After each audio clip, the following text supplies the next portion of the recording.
¿Cómo están? Hoy les voy a dar la clase del paciente pediátrico con traumatismo craneoencefálico. Cuando hablamos del paciente pediátrico, nos referimos siempre al lactante, pediátrico y adolescente, porque esto va a suceder en el contexto de la internación de la UCIP o de la UTIP. Así que bueno, a modo general, por ahí los cuidados y cómo es el abordaje de este paciente va a ser por ahí muy similar al adulto, pero hay cosas que son muy específicas del pediátrico. Si tenemos que dar una definición de traumatismo de cráneo encefálico, es una lesión que se produce en el cuero cabelludo, cara, cráneo, dura madre o cerebro, causado por un cambio agudo de energía mecánica en la cabeza. Obviamente se produjo un traumatismo, que puede ser de diferentes tipos los traumatismos, eh, un accidente automovilístico, caídas, en el pediátrico es muy común que se vean caídas, y bueno, lleven a un traumatismo, desencadenen un traumatismo. Y otros tipos de traumatismo también. Es la primera causa de muerte de trauma y produce secuelas o discapacidad cuando pasa determinado tiempo, ¿no? Cuando se produce un traumatismo, puede dejar sus secuelas, como retraso mental o epilepsia, incapacidad física también. Así que bueno, esto sería parte de todo lo que, cómo se define y lo que puede llegar a generar con el tiempo un TEC grave en el niño.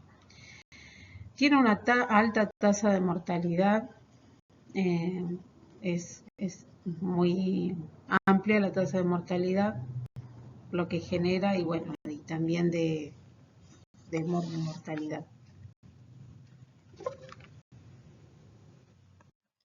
Bueno, continuando con el tema, la atención hospitalaria, no tan solo pensar en la atención hospitalaria inmediata, sino también en la prehospitalaria, que es importante el abordaje. Nosotros no trabajamos de manera aislada, esto es una articulación del trabajo y va a depender de cómo se realizó lo primero para que se pueda continuar de la mejor manera y evitar lesiones secundarias por ahí que son evitables. La lesión primaria es el hecho donde cuando sucede el acontecimiento, que pues la primera situación o la lesión que sucede en el momento, ¿no? Sea de golpe, un trauma por accidente automovilístico, por caída, por diferentes razones que puede suceder. Vamos a pensar también en un TEC que puede presentar un traumatismo abierto o cerrado, que esa sería la clasificación, que puede ser también leve, moderado o grave, pero nosotros ahora lo estamos viendo en el contexto de la gravedad, situación crítica. Y bueno, depende cómo actúe este personal de salud que toma contacto en el hecho del acontecimiento, vamos a continuar con esto. Siempre se trabaja de manera articulada en todos los niveles de atención. Y es importante también que el personal esté capacitado. Es importante que cuando le van a dar el primera atención prehospitalaria, bueno, mantenga la vía permeable, que eso es fundamental porque, bueno, puede que esté obstruida la vía aérea también con algún coágulo, con sangre. Hay que pensar en todo lo que tiene que ver con la hemorragia, la X, el ABCD también, y trabajarlo en primera instancia. La oxigenación es importante, dar el aporte de oxígeno que necesita con una bolsa de resucitación al 100%. Bueno, el control de hemorragias, que fue lo que ya les dije, de asegurarse de tener una vía periférica para poder hidratar o perfundir o pasar medicación, o si viene muy grave poderlo, si en el caso de que llega a sufrir un paro cardiorrespiratorio se lo puede reanimar también en la ambulancia o en el lugar. Y bueno, y se necesita expansión también en el caso de que tenga más sea un politraumatismo, evitar también el shock hipovolémico. Así que se necesitaría en ese caso vías periféricas también y que lo trabaje persona que está preparada y capacitada para manejar esta situación. El pediátrico es todo, se trabaja de acuerdo al peso. Entonces siempre hay que tener eso de referencia. No todo es para todos los pacientes lo mismo, ¿no? Se lo va a abordar de acuerdo a su peso y su talla. La atención inicial que se le va a dar en inicial hospitalaria, bueno, hay que darle un seguimiento, se le va a tener el primer ingreso con el centro de referencia, se lo va a monitorizar, se va a continuar con el tratamiento, instaurar un tratamiento acorde a lo que necesite, se lo va a evaluar, se le va a realizar todos los estudios diagnósticos que sean necesarios, se lo va a estabilizar en primera instancia, después se va a seguir trabajando. Seguramente que este paciente se le realice la intubación en la ambulancia o en el centro de guardia, en el shock room de la guardia, y bueno, se los va a conectar a una ventilación mecánica invasiva. Va a tener 2 vías periféricas, siempre se va a buscar un calibre de medida acorde para que pueda ser transfundido en el caso de que esté cursando un shock hipovolémico, para prevenir y llegar con todo lo que necesita o transfundir o expandir. Eso también hay que tenerlo en cuenta. Descartar lesiones ocasionadas al TEC que puedan ser peligrosas para la vida. Hay que mantenerlo rápidamente y asegurarlo para que no suceda algo más complejo con esta situación. Y se le va a realizar exámenes y valoración continuamente. Continuamente vamos a realizar la valoración secundaria,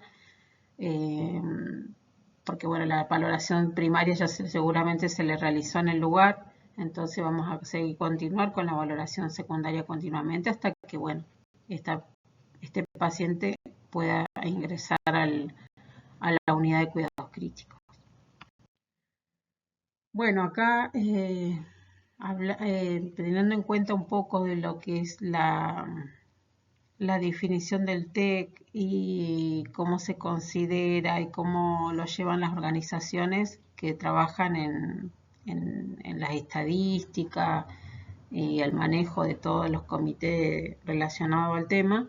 Acá tenemos la Academia Americana de Pediatría en conjunto con la Organización Mundial de la Salud. Definen que los accidentes son enfermedades por negligencia de la sociedad moderna y continúan siendo la principal causa de muerte en la población pediátrica. Acá tenemos también hace referencia al Comité Nacional de Emergencias y los cuidados críticos de la Sociedad Argentina de Pediatría, que también hace alusión a todo lo que es el TEC grave, como toda la lesión primaria o secundaria del encéfalo y la cubierta ósea en un grupo vulnerable de los pacientes menores de 18 años y que representan un puntaje de Glasgow entre 3 y 8 puntos. Eso así lo define estos comités y estas organizaciones que vienen trabajando de forma conjunta. Acá tenemos datos de la epidemiología nacional. La incidencia de traumatismo cráneoencefálicos de TEC admite que el 70% está asociado a los accidentes en la vía pública, el 25% a caídas de sus propias alturas relacionadas con su deambulación y un 5%, pero con gran impacto, lo constituye el síndrome del bebé sacudido. Así que bueno, esto se ve reflejado en las hemorragias intracerebrales. Esto es una estadística a nivel nacional. El traumatismo encefalocraneal es el trauma más frecuente en la edad pediátrica y de forma aislada o formando parte también puede estar agregado un politraumatismo, que esto fue lo que le dije cuando inicié hablando de este tema. Bueno, esto igual también es como modo de repaso, es una de las primeras causas de mortalidad en niños y se ve con más frecuencia después de los 4 años. Las lesiones primarias y secundarias del cerebro y cráneo son de etiología traumática, incluyendo lesiones producidas por malos tratos. Esto también se puede dar a violencia familiar y bueno, con hechos así que por ahí se ven y hay que estar atento. Esto se realiza o se puede llegar a esta situación de modo realizando una buena valoración. ¿Sí? También eso contribuye a poder detectar estos casos.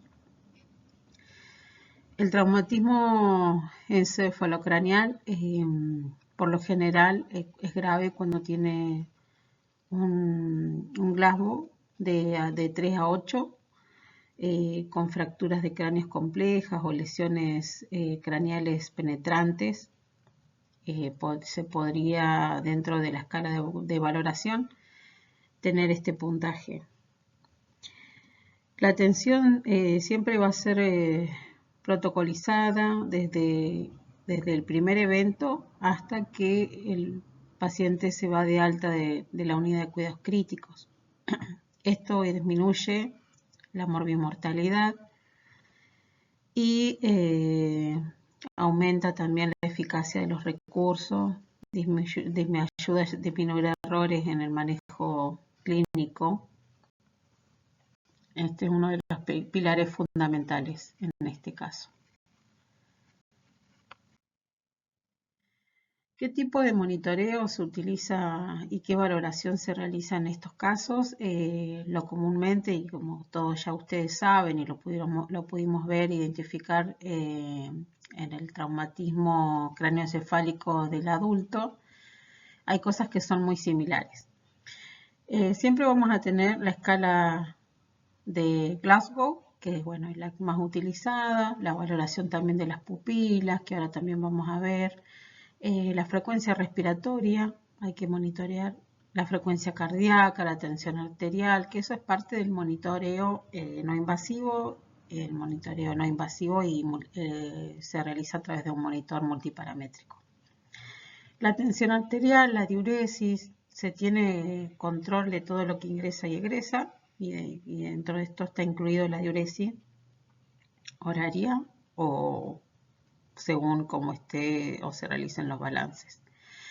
La capnografía también se va a utilizar, la saturación de oxígeno, el control de líquidos y electrolitos. Dentro de la valoración, bueno, se va a realizar también la TAC desde el inicio y después se va a realizar tomografías de control. Se va a realizar electroencefalograma y saturación transcutánea cerebral, que también es esto una de las medidas que se puede realizar para monitoreo y valoración. La escala de Glasgow que se utiliza es muy similar a la de adulto. Solo hay una pequeña diferencia que es la respuesta verbal, que tiene que ver con la edad. Porque bueno, hay en unos casos que no se puede obtener una respuesta verbal inmediata. En estos casos, bueno, la respuesta verbal no se puede calificar como la respuesta verbal de un adulto. Así que en esto no cambia la puntuación siempre va a ser la misma, es de 15 puntos, el menor puntaje es de 3 y bueno, de ahí también el deterioro sensorio de un T grave también se considera menor a 8, de 9 a 8, pero por lo general es de 8 el puntaje.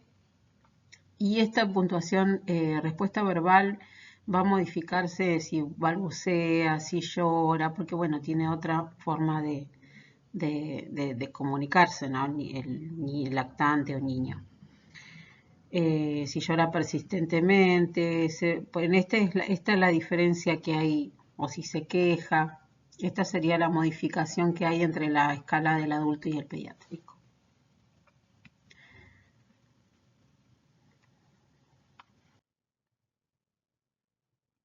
Bueno, acá tendríamos una imagen de un pequeñito donde está complejo, está cursando un TEC, está entubado, eh, está conectado a la ventilación mecánica invasiva, está con un monitoreo donde vamos a estar monitorizando la saturación, que se puede ver acá, la frecuencia cardíaca.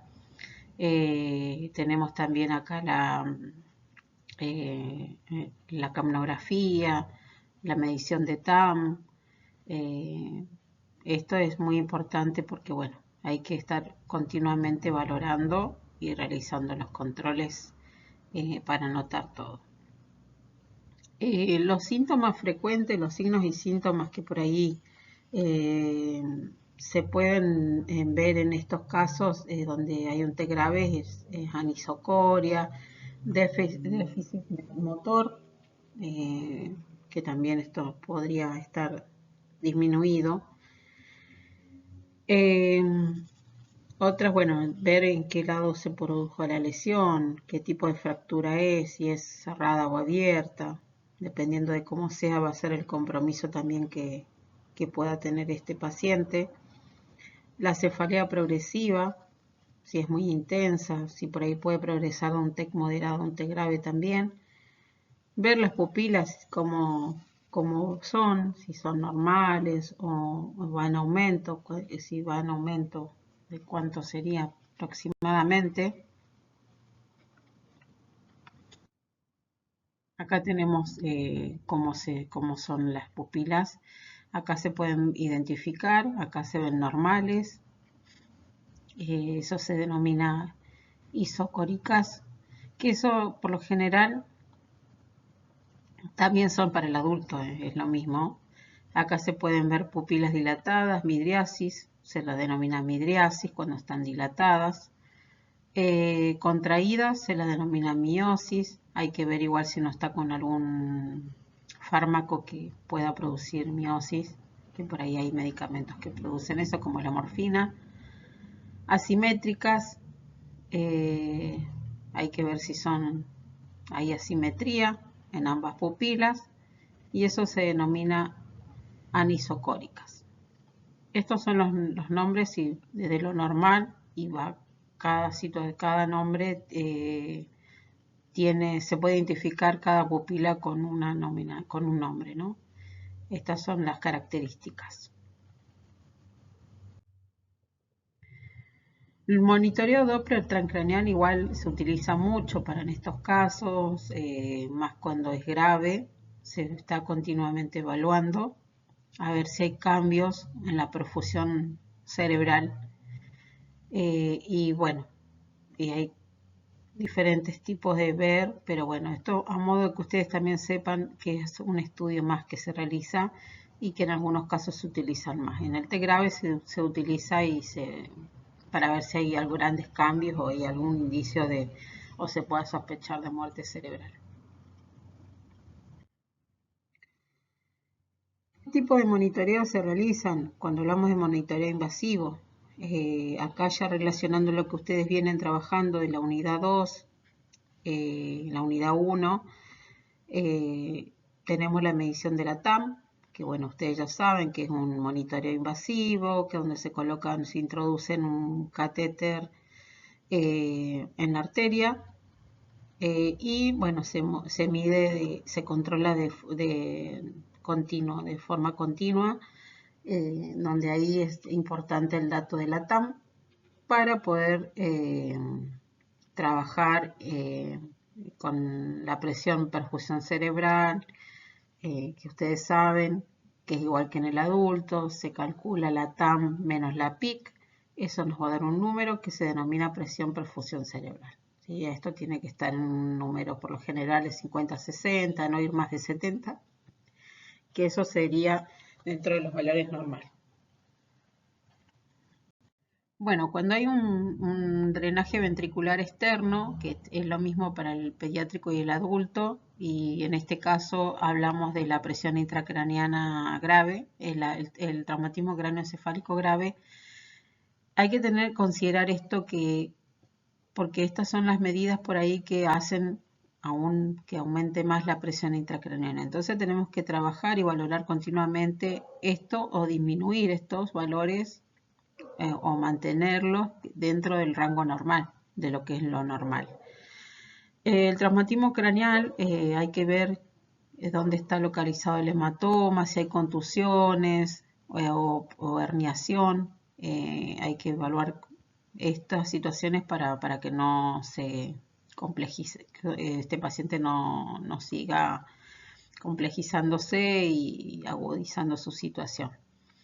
Hay que ver las posturas que tiene esta persona, que pueden ser las de corticación o de cerebración también en nuestro caso, porque bueno, esto habla también del pronóstico de esta persona que está internada. Ver signos de hipotensión para que no se baje la tensión arterial y se mantenga una TAM óptima igual para que se pueda sacar la PPC, y porque si esto disminuye también se va a ver alterada la presión perfusión cerebral. Hay que tenerlo siempre con analgosedación, pseudoanalgesia, para que no aumente la PIC también, que eso es uno de los indicadores o las cuestiones que hay que tener en cuenta para que no aumente la PIC. La PPC, la perfusión cerebral en el pediátrico, o sea, hay que mantenerla entre 60 y 70, nunca menor a 50 milímetros de mercurio ni mayor. Los tipos de catéter que más común se utilizan son los catéteres intraventricular. Este catéter es ideal para medir PIC y drenar líquido cefalorraquídeo, que sería a modo de ejemplo, en esta imagen podemos visualizar un drenaje intraventricular, ventricular externo, donde se va a drenar líquido cefalorraquídeo. Bueno, estos drenajes pueden ser intraparenquimatoso, epidural, sudoral, subaranoideo, y tener en cuenta igual la posición que esté en cero a nivel del orificio de Monro, a nivel del trago, para mantener los niveles y el drenaje que sea adecuado. No debe estar ni por arriba ni por abajo.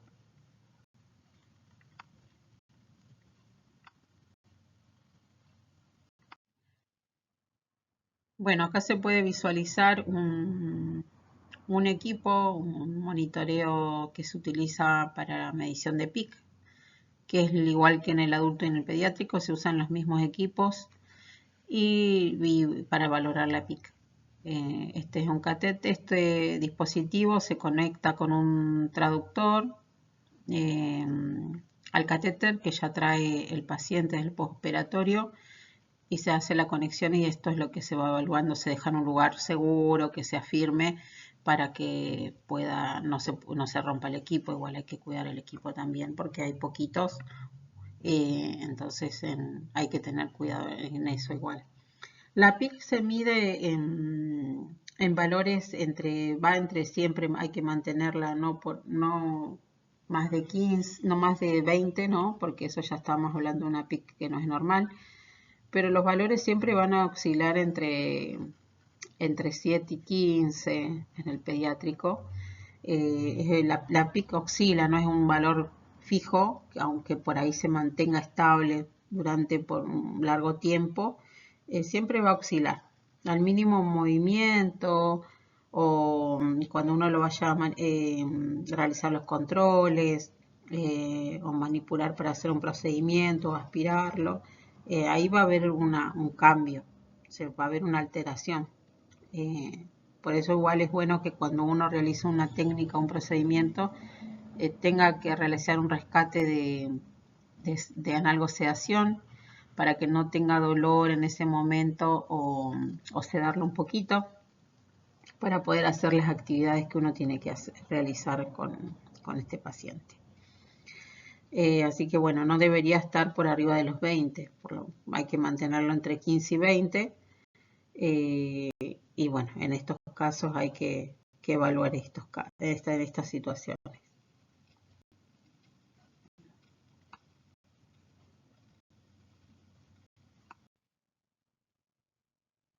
Bueno, acá es algo que ya veníamos hablando de cómo se realiza la monitorización continua de la PIC y de la TAM o PAM, también la pueden encontrar con esos dos nombres, y cómo se puede conocer el valor normal de la presión perfusión cerebral, que es importante para evitar isquemia cerebral. Es muy importante mantenerla en los valores que son eh, el valor estándar, ¿no? En lo que es la medición. La PPC determina un gradiente de presión que impulsa el flujo sanguíneo cerebral. Cuando vean FSC, nos referimos al flujo sanguíneo cerebral. Esa es la abreviatura. Y está relacionado con el aporte metabólico de los sustratos esenciales del sistema nervioso central.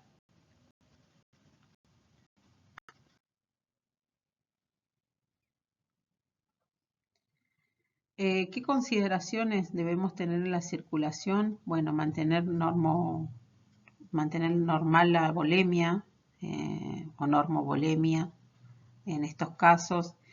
Este pacientito va a estar muy complejo y va a estar con goteos dinotrópicos de elección, por lo general están con noradrenalina, goteos de adrenalina. Entonces es importante mantener todos estos monitoreos continuos y mantener la permeabilidad de los catéteres, administrar la medicación según lo que tenga indicado. Hay que realizar un adecuado balance hidroelectrolítico, control de diuresis estricta, hay que ver siempre los mililitros por kilo hora, control de la presión venosa central, que sería la PVC. El shock en el traumatismo craneal puro es infrecuente, así que bueno, no estaría presente en este caso. Dolor, hay que siempre tener el manejo del dolor en casos de que tenga hematomas, epidurales, que según dónde esté localizado, dónde sea la lesión. También ver las heridas las heridas del cuero cabelludo, que esto puede generar dolor. Lesiones en otras partes del organismo, hay que estar evaluando también esto, valorarlo. Y otro tipo de lesiones.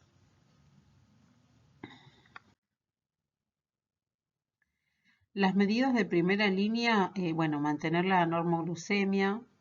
Toda persona que sufre alguna situación que genere estrés, por un traumatismo, por estrés propiamente dicho, por alguna otra patología que no sea esta, ¿no? En este traumatismo, siempre hay que mantener la persona normoglucémica, porque esto ayuda a que no se evitar hipoglucemia o evitar hiperglucemia, que esto también es contraproducente. En todos los pacientes que están internados, por lo general, sufren hiperglucemia y en este caso hay que evitar la hipoglucemia. Hay que mantener la natremia, el control de sodio es importante.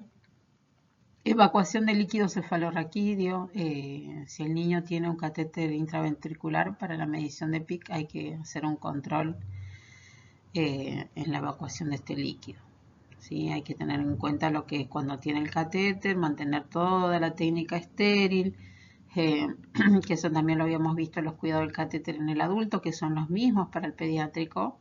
Así que cuando ustedes estudien y puedan agregar esos cuidados es importante porque se maneja el catéter de la misma manera, manteniendo la esterilidad, valorando el volumen y las características del drenaje, mantener siempre por la medida que corresponde, no por encima ni por debajo, porque también esto produce reflujo, un reflujo hacia lo que salió y que está contaminado y puede volver a ingresar y producir infecciones. Hay que ver que los tipos de soluciones que se le van a administrar, que sean con un cálculo adecuado. Hay que utilizar fórmulas de cálculo de reglas de 3 simples para administrar todas estas medicaciones. En el pediátrico recuerden que todo se administra de acuerdo al peso y la talla. Solución salina hipertónica. los clorados hipertónicos de sodio hay que sacarlos de acuerdo al porcentaje indicado. Manitol, en este caso va a tener edema cerebral, se va a administrar manitol. Hiperventilación moderada, también es importante mantener la ventilación acorde. Profilaxis anticomicial se utiliza para las convulsiones tempranas, se usa anticonvulsivantes, fenitoína o epamin, en estos casos para evitar como modo profiláctico que puedan surgir convulsiones. Entonces se va a administrar este tipo de medicamento. Aumentar el daño cerebral secundario, hay que evitar que se produzca un daño cerebral secundario. Ustedes saben que es propio, que va después de la mano, después de las 24 horas que sucedió el traumatismo de tipo de lesión primaria, entonces hay que cuidar a esta persona. Porque bueno, si también tiene convulsiones va a aumentar el daño cerebral secundario. Hay que trabajar en esto, ¿no? Para disminuir. Como les decía, la fenitoína es la dosis de ataque, que va de 20 miligramos kilo y un mantenimiento de 5 miligramos kilo día cada 12 horas. Esta es la indicación por lo general. Siempre que tenemos un paciente internado en la UCI, hay que tenerlo con nutrición y control metabólico. La nutrición es siempre porque esto ayuda también a que nuestro paciente reciba su nutrición. Si no puede enteral, va a recibir algún tipo de alimentación parenteral. Pero es muy importante siempre la nutrición en los pacientes pediátricos. Así que bueno, esto es iniciar precozmente la alimentación. Hay que, bueno, ver si es de tipo parenteral, si no pudiera ser enteral, porque si tiene muchos inotrópicos o por alguna situación se impide, las primeras horas va a ser seguramente parenteral. Otra de las cosas importantes son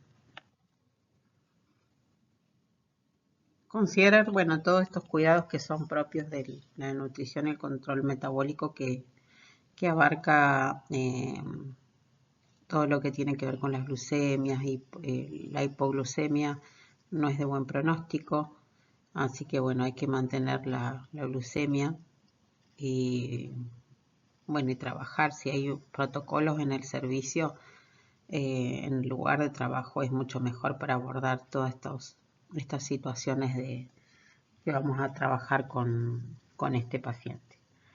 Aparte es necesario también mantener un aporte calórico adecuado para cada situación. Bueno, cuidados de enfermería, ya venimos hablando muchos cuidados de enfermería, como la valoración en todo momento, utilizar las herramientas que sean necesarias para valorarlo. Recuerden de utilizar las escalas o scores de medición, como la escala de Glasgow. También el control de las pupilas es muy importante. Mantenerla al paciente normoglucémico, porque la hipoglucemia no es de buen pronóstico.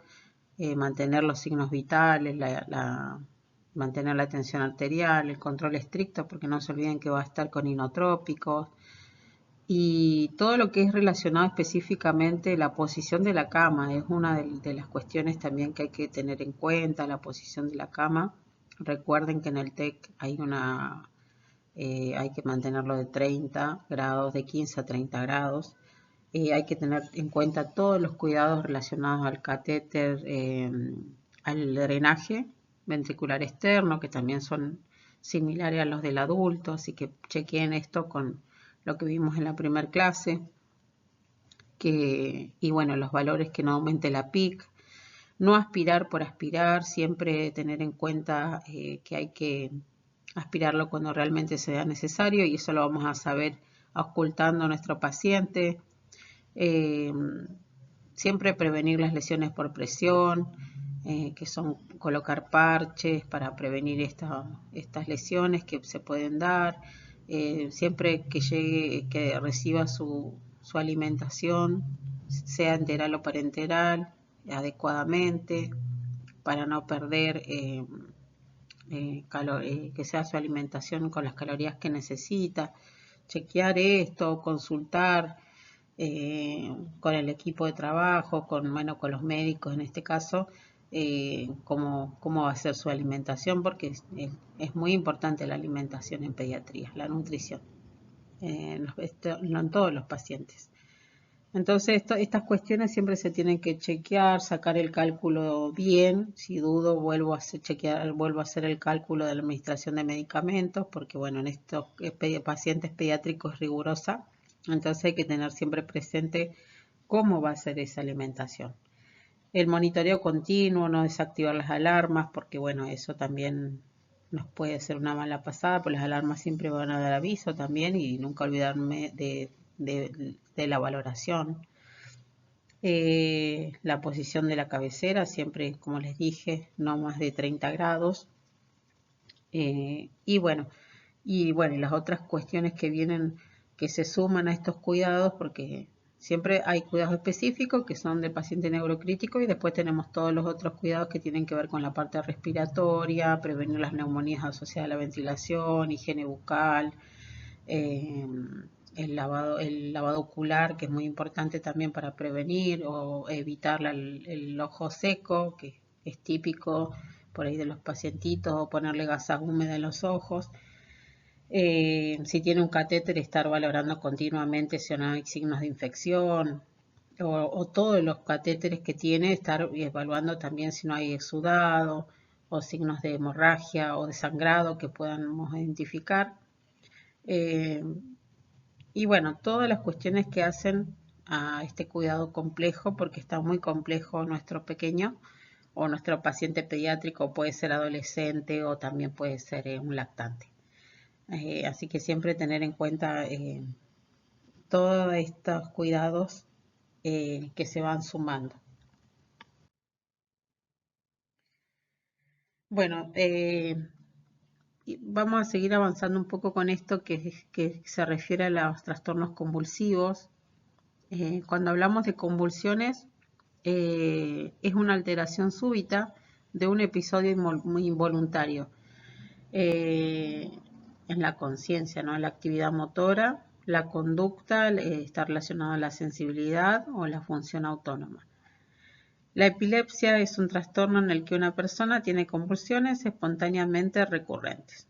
Las convulsiones se pueden dar, y ustedes, como vienen trabajando y se viene viendo todos estos temas relacionados a lo neurológico, las convulsiones las puede tener cualquier persona que esté cursando una situación neurológica de índole infecciosa o traumatismos o algún tipo de hematoma o aneurisma, ¿sí? Porque es un evento que está sucediendo que no es normal, entonces puede llevar a nuestro paciente a una convulsión.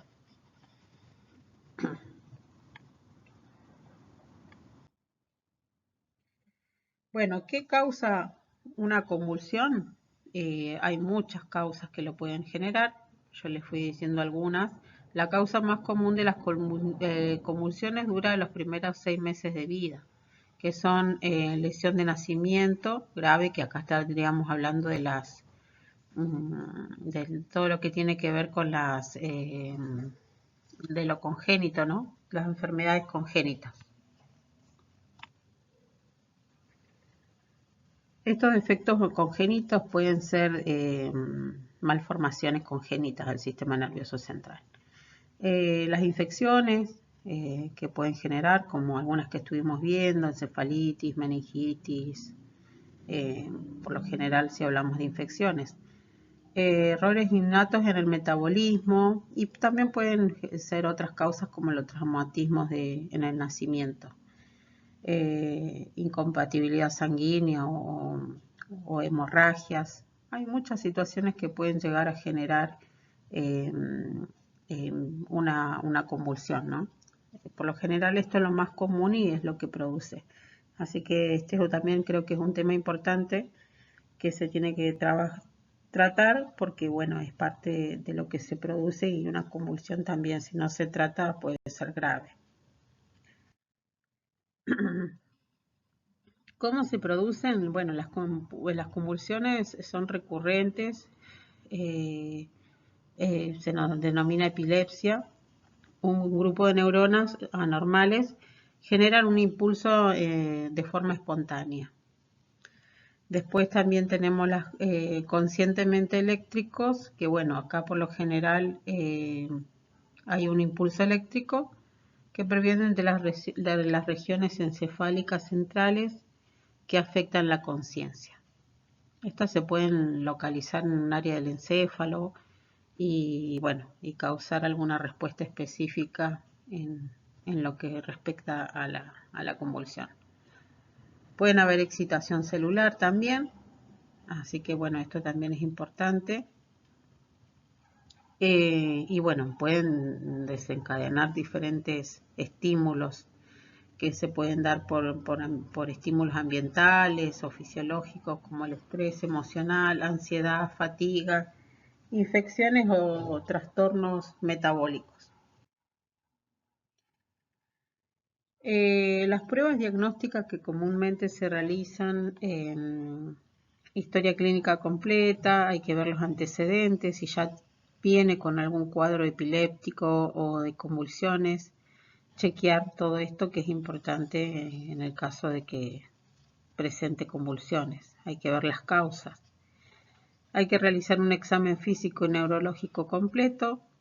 Hay que realizar un análisis de laboratorio donde se va a se va a realizar un hemograma completo y química sanguínea para detectar desequilibrios electrolíticos. Esto también es importante porque, bueno, si hay algún déficit o un aumento, también hay desequilibrio, ¿no? Esto hay que mantener su equilibrio para no generar cambios y más a nivel neurológico.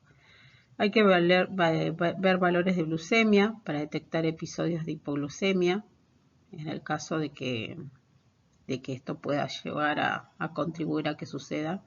Hay que chequearlo. Ver o realizar punción lumbar para descartar meningitis como causa de las convulsiones. Hay que realizar electrocranial para detectar convulsiones si son de tipo epilépticas o no epilépticas. Cada convulsión tiene un trazo y bueno, se realiza, el trazo se va a ver en el electroencefalográfico, no en el equipo, que bueno, cuáles son características. Otro de los estudios que se realiza son la tomografía y las resonancias magnéticas. ¿Qué complicaciones pueden tener estas convulsiones? Pueden llegar a tener, pueden generar lesiones físicas durante la convulsión. También hay daños que se pueden generar a nivel encefálico e insuficiencia o paro respiratorio. Por eso es importante que, bueno, esto ceda de alguna manera. Hay diferentes fármacos para tratar las convulsiones. Los más comunes que, como les dije, fue la fenitoína, el epamín, fenobarbital. Esto es lo que más habitual se usa. En algunos casos también se usa el diazepam, o comúnmente llamado Valium, que también se utiliza, pero el más utilizado es la fenitoína y después, bueno, se va viendo si progresa y no ceden, se va probando con otro tipo de fármacos que, bueno, estos son los más comunes, fenobarbital, el epamino, diazepam. Bueno, acá hay una clasificación de las convulsiones, por ahí que sería bueno que lo puedan leer a este cuadrito, que es un material de un libro de pediatría, donde hay diferentes tipos de clasificaciones de las mismas, que donde donde son de tipo parcial o que pueden ser generalizadas. Por ahí esto es para poder profundizar y qué signos y síntomas pueden presentar. Los cuidados de enfermería siempre en estos casos es mantener la permeabilidad de la vía aérea porque puede haber un vómito o si se está alimentando puede haber un alimento y se puede broncoaspirar. Entonces lo primero que siempre nos tenemos que asegurar en estos casos es la permeabilidad de la vía aérea, garantizar la seguridad, que no sufra golpes y que puedan generar un traumatismo. Administrar la medicación como corresponde en horario, como está indicado, más si está en nuestra UCIP. Observar y tratar las convulsiones de forma inmediata. Y bueno, siempre trabajar con la educación del niño y de sus padres en todo momento. Y más cuando ya se está retirando saliendo de la complejidad. Estas son las cuestiones que por ahí más se deberían trabajar.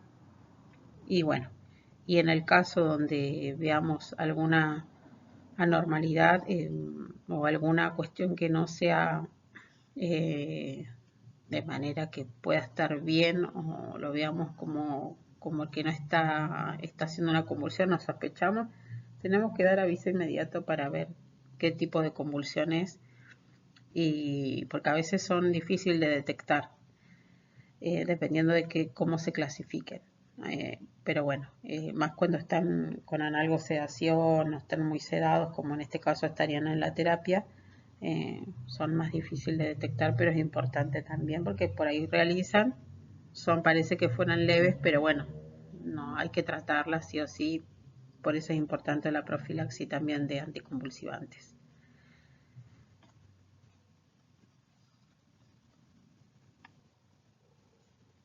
Bueno, finalizando, nos encontramos en la próxima clase. Bueno, esta clase va a quedar grabada y bueno, y acá trabajamos lo que es pediátrico, traumatismo craneoencefálico grave, que hay cosas que son muy similares a la del adulto, y trabajamos lo que es las convulsiones y epilepsia. Así que bueno, nos encontramos la próxima clase.